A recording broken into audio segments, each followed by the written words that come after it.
Isa ka rin ba sa mga laging late sa trabaho, school, or kahit sa simpleng errands lang?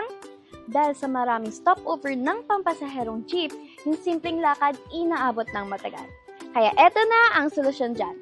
This is the Jisoo eHorse 3-wheel scooter.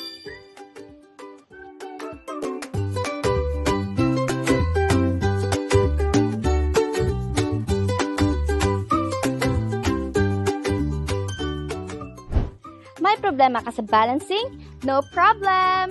Kahit traffic or kahit marami mang stopovers, hindi na mangangalay ang paa mo. At hindi ka pa mapapagod sa kakahinto dahil naka-eHorse 3-wheel scooter ka na. Mas stable, mas komportable at mas diretso ang biyahe. So, stay tuned for our upcoming uploads at baka may mas matipuhan ka pang iba. Jisoo e-bike, your professional choice.